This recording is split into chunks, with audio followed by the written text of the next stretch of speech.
Video में हम सीखेंगे कक्षा 10 प्रश्नावली 4.4 के 1 नंबर से 8 नंबर तक के सभी सवाल। तो देख लेते हैं। निम्नलिखित प्रत्येक द्विघात समीकरण के विविक्तकर ज्ञात कीजिए। तो हमें विविक्तकर ज्ञात करना है जो बहुत ही इजी होते हैं। तो देख लेते हैं। पहला नंबर सवाल कह रहा है x² - 4x + 2 = 0 के विविक्तकर ज्ञात कीजिए। तो देख लेते हैं। सवाल नंबर फर्स्ट कह रहा है x² - 4x + 2 = 0। इसके हमें विविक्तकर ज्ञात करना है। तो सबसे पहले हमें क्या करना होता है कि द्विघात समीकरण से तुलना करा लेते हैं। मतलब लिखेंगे ax² + bx + c = 0 से तुलना करने पर, यानी तुलना लिख लेते हैं। तो देखेंगे यहाँ पर a की जगह कुछ नहीं दिख रहा है क्योंकि x² तो है ही, तो a बराबर हम लिख लेंगे कि 1 है। अब देखेंगे x तो है ही, b की जगह हम कितना बैठा है तो लिखेंगे b बराबर -4 और c की जगह हम देख सकते हैं कितना है 2। अब हमें क्या करना है, सीधे विविक्तकर का फार्मूला लगा देना। तो विविक्तकर बराबर होता है विविक्तकर देखेंगे विविक्तकर बराबर होता है हमारा फार्मूला b² - 4ac। विविक्तकर को हम d से दिखाते हैं तो ऐसे लिख लेते हैं सीधे d बराबर b² - 4ac। बस फार्मूले में रख देना, हमें आंसर आ जाएगा। तो d तो वही रहा क्योंकि d हमें पता करना बराबर b की जगह देख सकते हैं कितना है -4। तो यहाँ हम लिख लेंगे -4 का स्क्वायर -4, a की जगह में देख सकते हैं 1 और इसके बाद c की जगह में देखेंगे तो लिखा है 2। बस अब हमारा सवाल हल हो चुका है। सीधे लिखेंगे ऊपर जितनी घात हो नीचे वाला उतने ही बार गुणे में होता है। तो -4 गुणे -4 ये हो गया। अब -4 गुणे 1 गुणे 2, तो d बराबर हमें लिख लेना है। पहले इतने में देखेंगे तो चाहे कोष्टक इतने में लगा लें, तो माइनस माइनस गुणा कराएंगे तो माइनस माइनस हो जाएगा प्लस, और 4 चौक 16, तो ये हो गया 16 और -4 दूनी 8, 1 से कोई फ़र्क नहीं पड़ता। तो d बराबर हमारा आ गया कितना, 16 में 8 घटाएंगे 8। ये रहा हमारा विविक्तकर जो कि हमारा पहला था। तो यही हो जाएगा हमारा आंसर। अब हम देख लेते हैं सेकंड नंबर सवाल इसी का। तो देख लेते हैं दूसरा नंबर कह रहा है 3x² + 2x + 1 = 0। इसका हमें क्या पता करना है, विविक्तकर। यहाँ पर माइनस रहेगा, ये ध्यान रखेंगे थोड़ा सा, माइनस। तो हमें सीधे रख लेना है मान। हम देखेंगे वही फार्मूला से, तो अब सीधे समझेंगे a की जगह में कितना है 3, b की जगह में कितना है 2 और c की जगह में कितना है -1। तो ये हो चुका है। अब हमें बस फार्मूला लगा देना है, कौन सा, विविक्तकर का। तो विविक्तकर मतलब होता है d, तो d बराबर b² - 4ac। तो रखेंगे तो d वही रहेगा। b की जगह देख सकते हैं कितना लिखा हुआ है 2, तो 2 का स्क्वायर -4, a की जगह में देख सकते हैं 3 है और c की जगह में -1 है। ये हुआ। अब बस वही d बराबर सीधे d, ऊपर 2 की पावर 2 है तो सीधे समझ सकते हैं 4 यानी 2 का वर्ग, और ये माइनस तो माइनस माइनस हो जाएगा प्लस। अब बस 4 3 12, 1 से कोई मतलब ही नहीं होता। अब देख सकते हैं d बराबर हमारा 16 आ चुका है। तो यही हो गया हमारा आंसर, अर्थात हमने विविक्तकर निकाल लिया है। अब हम देख लेते हैं तीसरा नंबर सवाल देख लेते हैं।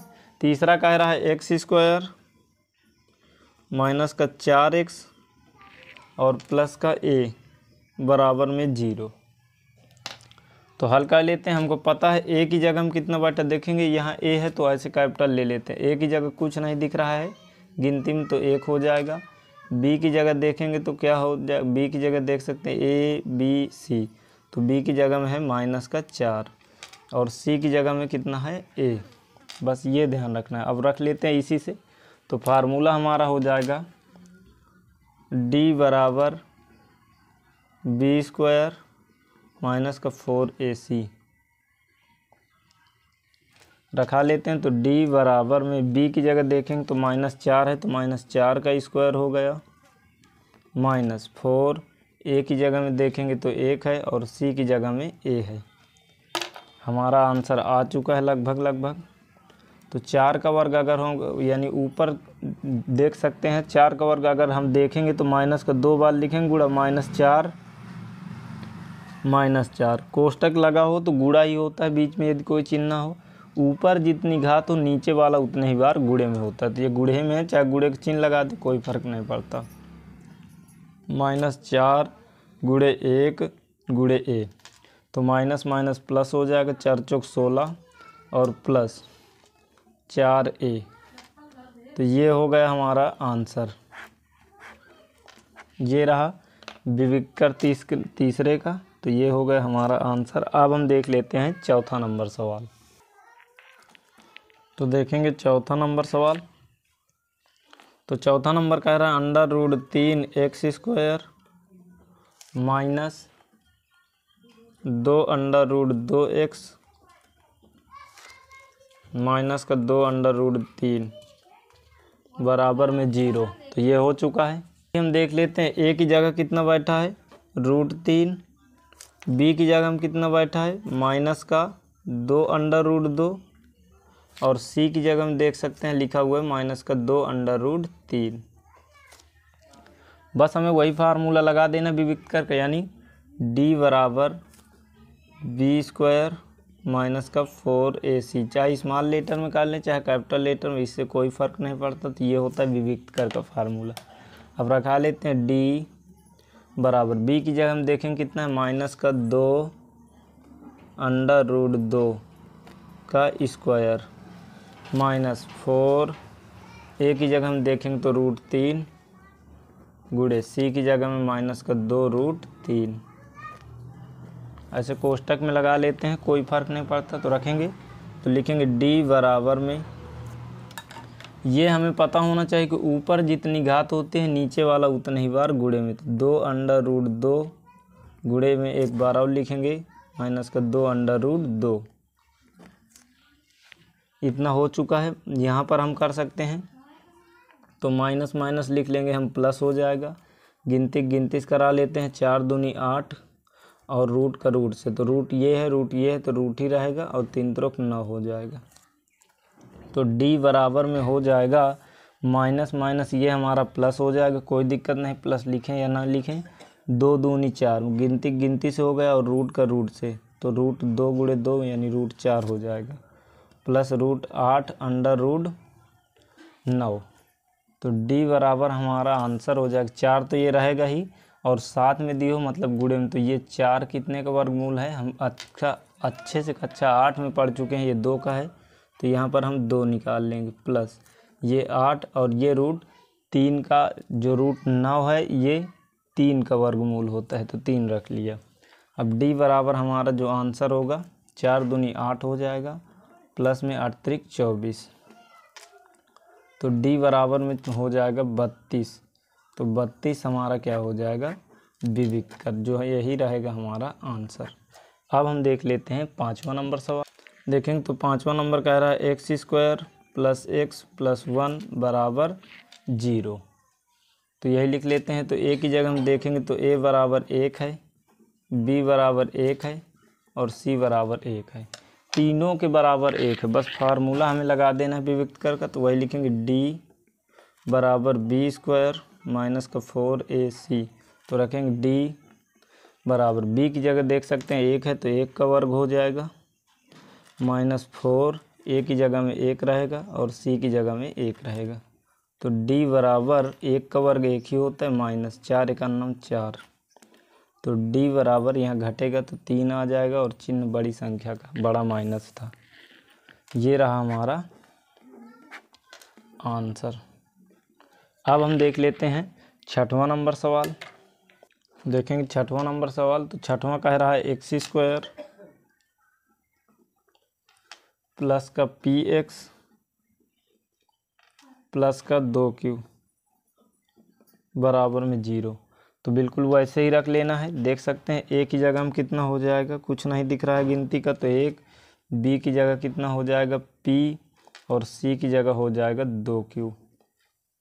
बस हल कर लेते हैं फार्मूला लगाकर, तो हो जाएगा डी बराबर b² माइनस का 4ac। तो रखेंगे डी बराबर, बी की जगह देख सकते हैं क्या लिखा है पी, तो यहाँ लिखेंगे पी का स्क्वायर माइनस 4, ए की जगह हम देखेंगे क्या है 1, गुणे सी की जगह हम कितना है 2q। तो डी बराबर p² माइनस 4 दूनी 8 और q।